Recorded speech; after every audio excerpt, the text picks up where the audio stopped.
नमस्कार, बहुत बहुत स्वागत आप सभी दर्शकों का फिर से एक बार हमारी पॉडकास्ट में। आज बड़े गर्व का विषय है हमारे विश्वविद्यालय प्रांगण के लिए। फ्यूचर यूनिवर्सिटी के इस प्रांगण में श्री घनश्याम खंडेलवाला जी का आज आगमन हुआ। आप चेयरमैन हैं बीएल एग्रो के, बहुत बड़ी शख्सियत हैं। बरेली में अगर उद्यमिता की बात होती है, उद्योग की बात होती है, तो आपका नाम बड़े गर्व के साथ लिया जाता है। सर, आपका बहुत स्वागत। फ्यूचर विश्वविद्यालय प्रांगण गदगद है। और फ्यूचर विश्वविद्यालय प्रांगण के बारे में आपको बताएंगे सर कि लगभग 1 वर्ष पुरानी हम संस्था हैं फ्यूचर यूनिवर्सिटी के रूप में, और 15 वर्षों से हम एकेडमिक एक्सेलेंस में हम काम करते रहे फ्यूचर ग्रुप ऑफ इंस्टीट्यूशन के रूप में। आदरणीय श्री मुकेश गुप्ता जी ने इसकी स्थापना करी और एक स्वप्न देखा कि एक विश्वविद्यालय बनेगा, और एक ऐसा विश्वविद्यालय बनेगा कि उनका स्वप्न है कि अगर जब बरेली की कोई बात करेगा तो फ्यूचर यूनिवर्सिटी की बात जरूर आनी चाहिए। उससे भी आगे बढ़ करके 1 वर्ष में उनके विजन को, प्रयास को और उनकी ड्रीम को हम लोग रियलिटी में बदलने का प्रयास किया। 6 मार्च को आदरणीय श्री योगेंद्र नाथ उपाध्याय जी, जो उच्च शिक्षा मंत्री हैं उत्तर प्रदेश, उनके कर कमलों से विश्वविद्यालय को एआई एनेबल्ड यूनिवर्सिटी, इंडिया की पहली एआई एनेबल्ड यूनिवर्सिटी का दर्जा प्राप्त हुआ। भारतीय ज्ञान परंपरा हो, एआई के बारे में बातें हों, हम बहुत दृढ़ता के साथ आगे बढ़ रहे हैं। और एक जो पैराडाइम है, जो शिफ्ट की आवश्यकता है कि भारत जिस प्रकार से विकसित भारत की राह पर आगे बढ़ रहा है सर, और उस राह पर अगर हम चलने की कोशिश करें तो पढ़ो लिखो नौकरी करो से बाहर आने की आवश्यकता है। गॉन आर दोज डेज जब केवल आईआईटी से बच्चा पढ़ के अच्छी कंपनियों में नौकरी करता था। आज बहुत सारे आईआईटी के बच्चे यूनिकॉर्न बन रहे हैं सर। We have more than 100 unicorns from the India. IIT के बच्चे आईआईटी की जॉब, प्लेसमेंट लगने के बाद अच्छी कंपनियों की जॉब छोड़ करके अपना खुद का स्टार्टअप, खुद का सेटअप लॉन्च कर रहे हैं। तो चूंकि आपका आगमन हुआ, आप इतने बड़े व्यवसायी हैं सर, तो हम समझना चाहेंगे कि जो एक मानसिकता है पढ़ो लिखो नौकरी करो, उससे कैसे बाहर आएँ, और आपकी जो यात्रा रही है, आपने इतनी बड़ी ब्रांड बनाई, इतना सारा काम किया, हज़ारों लोगों को आपने नौकरियां दी, एम्प्लॉयमेंट जनरेट किया, इस दिशा में आपसे कुछ जानना चाहेंगे सर। सर्वप्रथम तो मतलब आप मेरे बारे में जानना चाहेंगे या जो इन्वायरमेंट है जी उसके बारे में समझना चाहेंगे कि जो बच्चे यूनिकॉर्न क्यों बना पा रहे हैं, हमारे ज़माने में यूनिकॉर्न क्यों नहीं बना पाए, उन वक्त क्या अपॉर्चुनिटी? जी, मुझे लगता है कि घनश्याम खंडेलवाला किसी परिचय के मोहताज नहीं है, तो आपके बारे में तो सब जानते हैं सर। हाँ, हम चाहते हैं कि हमारे बच्चों को एक दिशा मिले आपकी बातों से, वो एक पैराडाइम जो शिफ्ट जो है हम जब भी क्या कहते हैं, हम बात करते हैं तो हम ये पुराना जो हमारा है, हम उससे कुछ प्रेरणा लेना चाहते हैं। Very right sir. हम ये कहना चाहते हैं कि आपको प्रेरणा नहीं लेनी उससे। Right sir. हाँ, लगातार दिशाएं बदल रही, चीज़ें बदल रही, बदलते उस रूप में उसमें से क्या गलत हुआ और क्या सही हुआ वो लें, और किन परिस्थितियों में किसने क्या निर्णय लिया और किस निर्णय का क्या रिजल्ट आया, हमें वो सीखना चाहिए, ना कि किसी व्यक्ति विशेष के एक कार्य से। वो कि अगर जिसने एक बार सफलता पा ली, आप दोबारा उस कार्य के करने के लिए सफलता नहीं पा सकते। तो नए यूनिकॉर्न वाला मामला तो इसलिए आया कि नए तरीके के बिजनेस उन लोगों ने स्टार्ट किए। जैसे एक उदाहरण दे रहा हूँ कि अच्छा खासा क्रिकेट चल रहा है तो किसी ने क्रिकेट के आईपीएल बना दिया, किसी ने फुटबॉल का बना दिया, अब उसका नहीं चला तो उसने सांवर की गेंद का ही बना दिया। तो ये विभिन्न तरीके से नए नए व्यापारों का जो व्यापार जो परंपरा से हटकर जो नए व्यापार लोग बना रहे हैं, वो जो है आज की आवश्यकता है। हमें जाएं, हम देखें कि नीड क्या है कस्टमर की, उस कस्टमर के हिसाब से अपने आप को सेट करना, ये आज नए तरीके के इंडस्ट्री की अब डिमांड।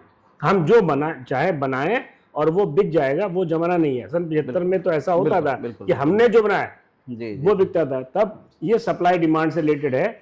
तब सप्लाई बहुत कम थी, डिमांड बहुत ज़्यादा थी, इसलिए जो भी जैसा बना, आप बच्चा आया आईटीआई पढ़ा, चूँकि आईटीआई बहुत कम थे तो कोई ना कोई बड़ी कंपनी ले लेगी, फिर वही क्राइसिस कि उसको बच्चे आईटीआई का लेना है। अब बहुत सारे आईटीआई हुए, बच्चे ही बहुत हुए, नॉट ओनली आईटीआई, बहुत सारे क्या कहते हैं इंस्टीट्यूशन हो गए, और बच्चों की आईक्यू पहले से बहुत बढ़ गई है, बहुत ज़्यादा बढ़ गई है। इसलिए वो नए से नए मॉडल क्या कहते बना रहे हैं, नए से नए तरीके के व्यापार है। मैं आपको एक उदाहरण देना चाहता हूँ।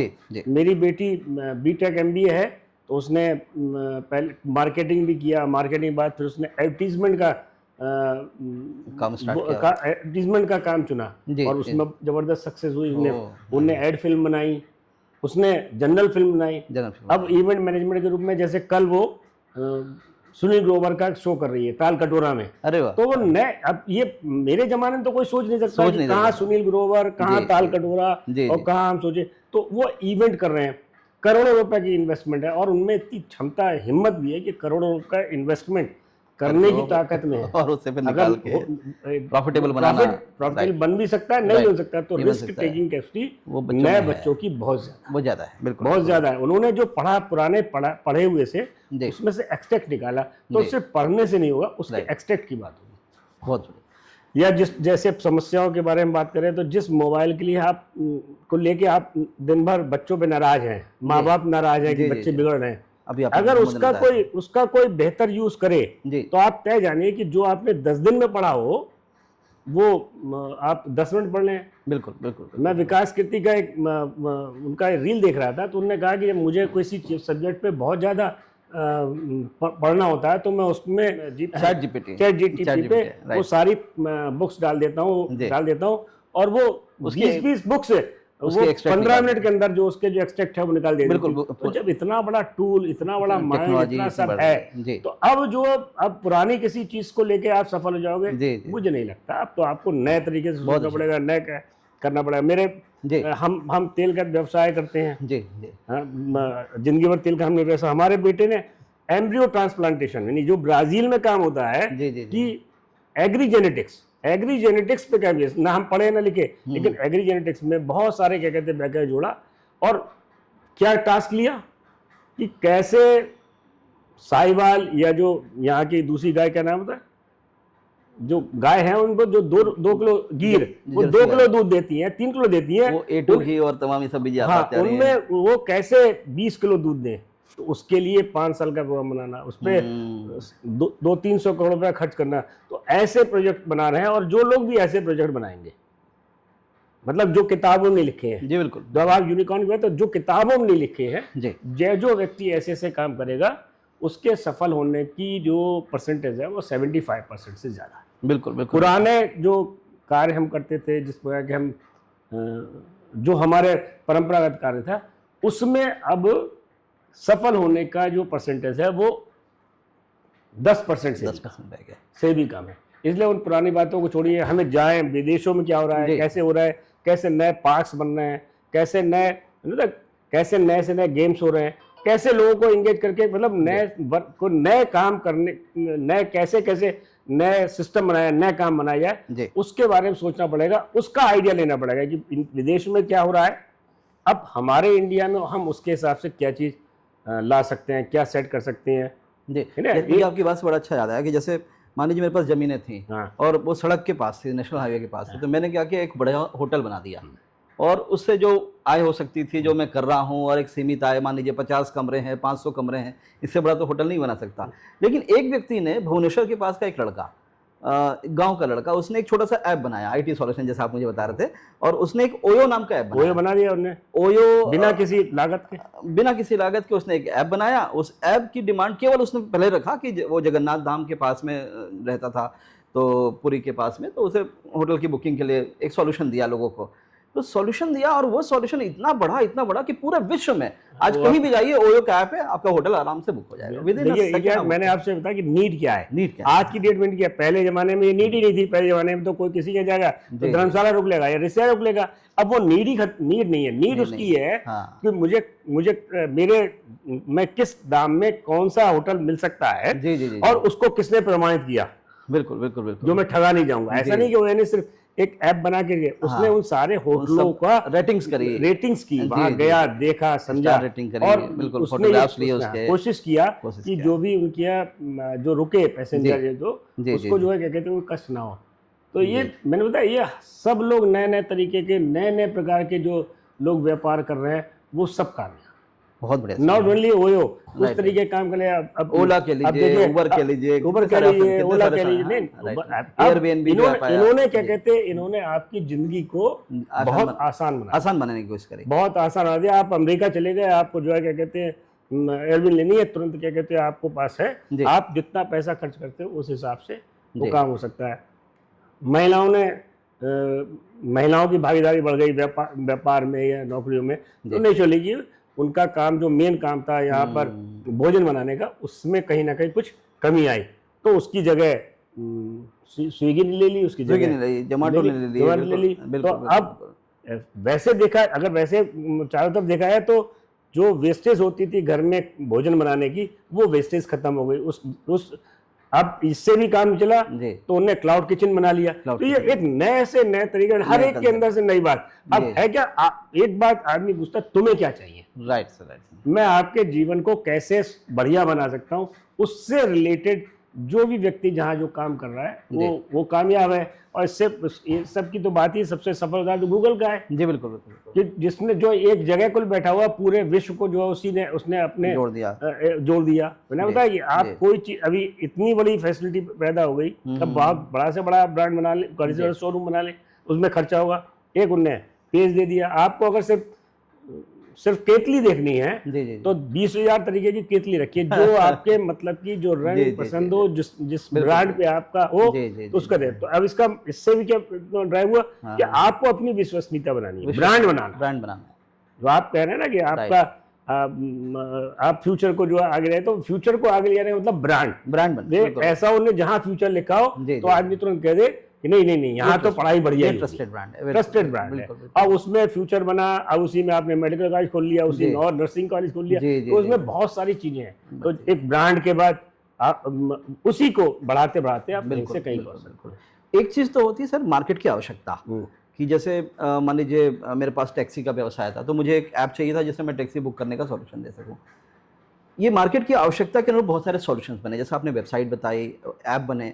दूसरी चीज होती है सर कि मार्केट की आवश्यकता नहीं है, वो बना के देना। यस, यही इसको कहते हैं डिजिटल ट्रांसफॉर्मेशन, और वो जो मार्केट का डिसरप्शन कहते हैं। तो मार्केट को किस प्रकार से टेक्नोलॉजी ने डिसरप्ट किया, और वो टेक्नोलॉजी को डिस्टर्ब करने के हुए, जैसे हमने सर अपने विश्वविद्यालय में जो इनिशिएटिव लिया, आपने कहा ब्रांड बनाने के बाद, मैं आपको बताना चाहूंगा, आपको अच्छा लगेगा जान के कि मंडे को सर हम अपने कैंपस में मंडे कहते ही नहीं, हमारे यहाँ मंडे का नाम है मार्वलस मंडे। मार्वलस मंडे में किसी मैनेजमेंट गुरु को बुलाते हैं, उससे पूछते हैं क्या नई टेक्नोलॉजी चल रही है हमारे बच्चों को बताओ। MBA BBA का सारा बच्चा बैठता है। इसी प्रकार से ट्यूसडे को सर हम टेक ट्यूसडे मनाते हैं। टेक्नोलॉजी का एक गुरु आएगा, टेक गुरु आएगा, और वो बच्चों को टेक्नोलॉजी सिखाएगा। उद्देश्य केवल ये नहीं है कि बच्चा यहाँ से प्लेसमेंट हो जाए, 100% प्लेसमेंट की गारंटी देना हमारी तो बात ही नहीं है। हम कोशिश कर रहे हैं कि यहाँ से कोई ना कोई एक ऐसी दिशा निकले, और यही एक प्रयास है जिस प्रयास के माध्यम से आपके चरण धूलि इस विश्वविद्यालय में निवेदित किए गए थे कि आप आए सर और उन बच्चों को प्रेरित करें कि सिर्फ नौकरी करना ही एक उद्देश्य नहीं है, अगर आगे बढ़ना है। मैंने बताया उस बच्चे को आनी चाहिए, उस बच्चे को जो है ये बताना कि तुम्हें डिग्री मिल गई है, जब आप ये समझा दो डिग्री इज नथिंग है, डिग्री तो ये पीस ऑफ पेपर, नहीं नॉट इज पीस ऑफ। अब आप इस स्तर पे आ गए हो कि इस भाषा में, इस शैली में, इस सब्जेक्ट पे अगर कोई बुक आएगी, कोई सब्जेक्ट, कोई बात आएगी, तो आप उस पर बात कर सकते हो, बात करते हो। हिंद मान लो मुझे सनातन में जाना है, तो मुझे हिंदी और संस्कृत का ज्ञान हो जाए, तो हिंदी और संस्कृत का ज्ञान तो आपने करा दिया, लेकिन उस सनातन का ज्ञान नहीं, वो मुझे पढ़ना ही पड़ेगा। उसके अंदर मुझे अपने आप उसमें लगातार जाना पड़ेगा। जो आप नई बात कर रहे हैं, तो नए काम से उसने मोबाइल पे टास्क कर रख दिया, उसने लॉटरी बना दी, उसने मोबाइल पे ऐसे जाने कितने गेमिंग ऐप्स हैं वो बना दिए। तो ये जो आप बात करो कि नए तरीके जनरेट करना, नए तरीके के कार्य काम को देने का, ये इस वक्त का ट्रेंड है कि हम क्या नया ऐसा बनाएं जिसकी वो सोचता तो है, इच्छा तो करता है, लेकिन थी नहीं, उसको सेट कराया। अब एक बढ़िया कहानी आपको बताएंगे, तो जो ये जो मैप है जिससे रास्ते से गूगल मैप है, तो ये उसके संस्थापक को ने बनाया इसलिए कि वो एक दिन देर से घर पहुंचा, उसकी क्या कहते हैं पत्नी ने उसे घर में घुसने दिया डाटा, अब वो भटक गया। तो वो ये सोचता रहा यार क्या कहते हैं अगर कोई ऐसे व्यक्ति भटक जाएगा तो जाए कैसे, उसने ये इन्वेंशन दिया। तो जैसे क्या आवश्यकता जो है आविष्कार की जल्दी है सर, जैसे बहुत पुरानी लगता है कि पहिया जो का आविष्कार था वो विश्व का सबसे बड़ा रिवॉल्यूशन था। पहिए के आविष्कार के बाद पूरी ट्रांसपोर्टेशन बनी और पूरी machinery, Motors, everything got created. दूसरा सबसे बड़ा आविष्कार मुझे लगता है कि गूगल मैप है, कि कहीं आप विश्व में चले जाएं भटकेंगे नहीं। आपने बातों के दौरान बताया कि सर कि सनातन की भी आवश्यकता है, अपने संस्कृति से भी जुड़े रहने की आवश्यकता है। यहाँ पे आपको बताना चाहूंगा सर कि फ्यूचर विश्वविद्यालय अकेला विश्वविद्यालय बनने का एक गौरव अपने पास रखता है कि हम इंडियन नॉलेज सिस्टम को एज अ क्रेडिट कोर्स, वो भी फर्स्ट सेमेस्टर में दे रहे हैं, कंपलसरी दे रहे हैं सर। और साथ में आर्टिफिशियल इंटेलिजेंस के लिए AI फॉर एवरीवन का कोर्स भी हम हर बच्चे को कंपलसरी दे रहे हैं सर। और ये पूरा सिलेबस का पार्ट है, डेडिकेटेड फैकल्टी मेंबर्स उसके लिए लगाया, साथ में मूक्स के प्लेटफॉर्म्स के माध्यम कर रहे हैं। हमारा प्रयास है कि हे पुष्पक, मुझे भरत के पास जल्दी जाना है, ऐसा कहते हैं श्री राम जी। और राम जी जिन्हें मर्यादा पुरुषोत्तम कहा जाता था, उन्होंने कभी मिसयूज नहीं किया कोई टेक्नोलॉजी को, किसी उपयोग को, कि जैसे वर्णन है रामायण में कि पत्नी को हरण करके रावण लेके गए, और वो उस समय इतने इन्फ्लुएंशियल थे, जो भी बड़े राजा थे सब उनके अंडर थे। अगर कहते तो पड़ोस के राजा को एक फोन करते या किसी को दूध भेजते कि भैया अपनी सेना भेज दो और वो रावण की ऐसी तैसी करके आनी, वो हो सकता था। लेकिन उन्होंने मर्यादा का वर्णन किया कि हे खगमिग, हे सुंदर श्रेणी, तुम देखिए सीता मृगनैनी, ऐसे बिल्कुल एक कॉमन मैन की तरह उन्होंने बिहेव किया। लेकिन उसके बाद में उन्होंने पुष्पक का प्रयोग इसलिए किया, पुष्पक विमान का, कि भरत ने कसम खाई थी कि 14 वर्ष के बाद एक भी दिन हुई तो मेरी मौत देखेंगे, मेरी लाश देखेंगे आप। तो जब वो पुष्पक विमान का वर्णन रामायण में था, हमारे लोगों ने नहीं माना। हमारे लोगों ने तब माना जब राइट ब्रदर्स ने जाके हवाई जहाज बना करके दिया। तो कई बार हम अपने वेदों को और अपने जो उपनिषदें हैं, अपने जो ग्रंथ हैं, उनको केवल एक मंत्र की तरह समझ लेते हैं, वहाँ पर गलत हो रहा है। मुझे लगता है अपनी टेक्नोलॉजी, अपनी चीज़ों को भी पता होना चाहिए, सनातन की बातें भी पता होनी चाहिए, और साथ में नई टेक्नोलॉजी पर भी बात करना चाहिए। और यही हमारे जो इंडियन ब्रेन्स की ताकत है कि सत्या नडेला माइक्रोसॉफ्ट लीड कर रहे हैं, सुंदर पिचाई गूगल लीड कर रहे हैं, और आपके जैसे व्यक्ति पूरे बरेली को लीड कर रहे हैं सर। तो बड़ा अच्छा लगा आपसे बात करके। और मेरा इसमें जो मानना है वो थोड़ा आपसे जी सर, अलग है। बिल्कुल। मैं ये कहना चाहता हूँ कि मुझे नहीं पता कि ईश्वर है या नहीं है। बिल्कुल ठीक बात है, बिल्कुल ठीक बात। ये भी नहीं कह सकता नहीं है। ईश्वर तो हमने बनाया सर, राम जी तो ये बन करके आए। मैं ये नहीं कह सकता मैं ये नहीं कह सकता, लेकिन उनके बारे में पढ़ सकता हूँ। पढ़ सकते हैं, बिल्कुल ठीक बात। उनके बारे में पढ़ सकता हूँ। ऐसे ही हमारे पास जो सनातन में जितने ग्रंथ हैं, जी, अब उस ग्रंथ को हम पढ़ सकते हैं, उसमें से कुछ निकाल सकते हैं। अब मैं जो आपसे चाहता हूँ कि उन ग्रंथों के पढ़ने का तरीका वो आपको सिखाना पड़ेगा। बिल्कुल ठीक बात। संस्कृत आपको सिखानी पड़ेगी। टफ भाषा है, बहुत टफ सब्जेक्ट है। संस्कृत एक बहुत टफ सब्जेक्ट है, मैथमेटिक्स की तरह टफ सब्जेक्ट है। जी बिल्कुल। तो वो देव भाषा, उस देव भाषा को सामान्य व्यक्ति कैसे पढ़े, और जितने ज्यादा बच्चे उसको पढ़ेंगे, इतने सारे वेद हैं, इतने सारे उपनिषद हैं, ये सब है, तो अगर पढ़ेंगे तो 100 में से 2-4 बच्चे तो ऐसे सर्तियां होंगे कि उसकी अंदर की जिस निकालना है। जब आइंस्टीन क्या कहते हैं निकाल के ला सकता है, तो हमारे क्या लिखा है, सूक्ष्म रूप से क्या लिखा है, उसका क्या मतलब, उसकी विवेचना करके वो ले आएंगे। तब ये जो आपकी पुष्पक विमान वाली बात है, तब आएगी जब उसमें से कुछ लाए और लाके कोई बच्चा बनाए, बना के दिखाए, तब वो ज्यादा है। अब वहां से तो हम समझ सकते हैं कि शायद पुष्पक विमान भी थे उस वक्त भी, क्या कहते हैं, एयर स्पेस का यूज करते थे, कितने लोग करते थे, लेकिन वो कॉमन मैन के लिए चाहिए। तो कॉमन मैन जब कॉमन मैन के लिए काम करेगा, तभी जो आप विश्व गुरु की बात कहते हैं या जो डेवलप कंट्री की बात कहते हैं, तब संभवता हो पाएगा। ऐसा मेरा अपनी सोच है। आपकी बात को आगे बढ़ाऊंगा सर कि एक तरफ भारत विकास की यात्रा में आगे बढ़ चुका है। आदरणीय प्रधानमंत्री ने स्वप्न देखा कि हम विकसित भारत बनेंगे 2047 में, जब हमारा 100 वर्ष पूर्ण होगा आज़ादी का, भारत एक विकसित राष्ट्र होगा। विकसित राष्ट्र, विकसित देश की तैयारियां चल रही हैं। वहीं दूसरी तरफ एक समस्या है कि बहुत सारे बच्चे हायर एजुकेशन के लिए भी बाहर नहीं आ रहे हैं। इंडिया का अगर एवरेज बताऊं सर आपको, तो लगभग 28.4% स्टूडेंट ही 12वीं पास करने के बाद हायर एजुकेशन में आ रहे हैं। और उसके बाद जब उनके पास एजुकेशन ही नहीं है, तो एंटरप्रेन्योरशिप की स्किल की बात करें, जॉब की बात करें, तो वो तो एक बेमानी हो जाती है। तो आप इस पर क्या कहना चाहेंगे? मैं कहना चाहूँगा कि जैसे बच्चा क्या कहते हैं बड़ा हो गया 10वीं क्लास से, उसको कॉमर्शियल क्या कहते हैं बिजनेस में डाला है, उसको धन का लालच दिखाना चाहिए। जब आपने सोच लिया कि वो इसने पढ़ना है, पढ़ के इसने नौकरी करनी है, तो वो उसके आगे जाएगा नहीं। और बड़ा गंभीर विषय है कि जो चाहे डॉक्टर्स हो और चाहे इंजीनियर्स हो और चाहे प्रोफेसर हो, वो एक बार नौकरी लगने के बाद उनको लगता है कि उनके उसी क्रम में फिर जीवन चलता है, उसी क्रम में लगेगा, तो उसको छोड़ के वो आए ना। ये जो आपका कहना है, अल्टीमेटली वो क्यों पढ़े? जब पढ़ने के बाद आज के जो भी शिक्षा पद्धति है, उसके बाद उस पर अपॉर्चुनिटी नहीं है। मैंने बताया अपॉर्चुनिटी नहीं है, इसलिए हमारी बात करें तो हमारे पास तो ये था कि या तो क्या कहते हैं हम ठेला चलाएं और या फिर कुछ काम करें।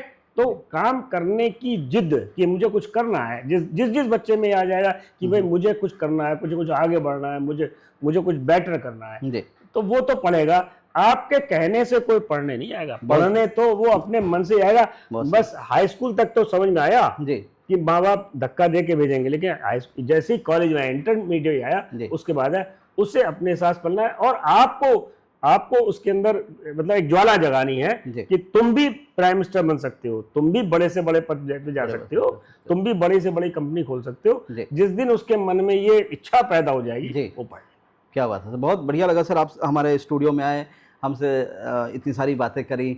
और जो हमारा पॉडकास्ट का जो की श्रृंखला है सर, कई बार आप आते हैं और कुछ क्षण बात करके चले जाते हैं, ये बातें रिकॉर्ड रहनी चाहिए। और यूट्यूब के माध्यम से हमारे जो चैनल है फ्यूचर यूनिवर्सिटी का, उस चैनल के माध्यम से हमेशा अवेलेबल रहती हैं आगे लोगों के लिए। तो मैं ये बात आपसे इसमें कहना चाहूँगा कि आप लगातार सफल लोगों को बुला रहे हैं। राइट सर, मैं आप निवेदन करूँगा सर, संभवतः उठी नहीं है सर, कुछ असफल लोगों को दिलाई ना सर। इधर बैठे ना सर, नहीं ऐसे ये देखिए, मैं इस बारे में मैं आपकी इस बात से सहमत नहीं हूँ। ऐसे बहुत से लोग जिन्होंने बहुत मेहनत की और असफल हुए, उनकी कहानी जी वो सफल लोगों की कहानी से कहीं ज्यादा प्रेरणादायक। हमें जब भी हम असफल हो, गलत हो, तो उस पर विवेचना करनी चाहिए कि हम असफल क्यों हुए। क्या बात, हमने कोई व्यक्ति जानबूझकर असफल नहीं होता जी, बिल्कुल। वो परिस्थितियां, वो माहौल, वो उस वक्त टाइम का जो समय, वो पीरियड नहीं होता उसके लिए। जैसे मैं आपको बताता हूँ, माल्या ने इतना बढ़िया जो किंगफिशर चलाई जी, बिल्कुल, लेकिन हिंदुस्तान तैयार ही नहीं था जी इतनी लग्जरी फ्लाइट के लिए, सुविधाओं के लिए जी। अगर वही अब आज तैयार है। अब जो सारी फ्लाइट क्या कहते हैं, किंगफिशर से बढ़िया चल रही है। तो सब ब्रांड था कैमरे का, या वो जो याशिका के कैमरे, कोडक के कैमरे, कोडक वगैरह के बारे में जरा सी बात इतना बढ़िया था, जरा सी चीज भूल गए, वो थे टॉप पे भाई। बिल्कुल वो अपग्रेड नहीं किया उन्होंने, नहीं अपग्रेड नहीं किया, वो समझ नहीं पाए, वो इतनी दूर नहीं समझ पाए कि ऐसा भी हो सकता है। तो जो मैंने बताया, जो व्यक्ति रह गए, सफलता करते करते रह गए, उनसे भी तो पूछा जाए कि भाई आप असफल क्यों हुए। और वो जो सफलता से ज्यादा जरूरी इस बात की है कि आप असफल ना हो जाए, उसके लिए क्या कोई प्रिकॉशंस लिए हैं। बिल्कुल, बहुत बहुत धन्यवाद घनश्याम खंडेलवाल सर, आपके आगमन का विश्वविद्यालय ऋणी रहेगा। और आपकी जो बातें बताई गई हैं उसे हम जरूर अपने बच्चों तक पहुंचाएंगे, और इसी प्रकार से ये सिलसिला आगे बढ़ते रहेगा। आपके रिकमेंडेशन, जैसे आपने कहा, सफल लोगों को भी बुलाना है, सफल को भी बुलाना है, और आपसे जो बातें हम निकाल करके लेकर के आ रहे हैं, बड़ी सहजता के साथ अपनी बातें आपने सारी बताई, और तमाम विषयों पर आपने जो जानकारी दी, मुझे विश्वास है कि हमारे दर्शकों को, हमारे श्रोताओं को ये बात जरूर पसंद आएगी। दर्शकों, इसी प्रकार से जुड़े रहेगा फ्यूचर विश्वविद्यालय के यूट्यूब चैनल के साथ में, और जरूर हमारे चैनल को लाइक करिए, सब्सक्राइब करिए और कमेंट करके बताइए अगली बार आप किस शख्सियत को सुनना चाहते हैं। इन्हीं शब्दों के साथ आप सब अपना ध्यान रखिएगा, सुरक्षित रहिएगा। नमस्कार।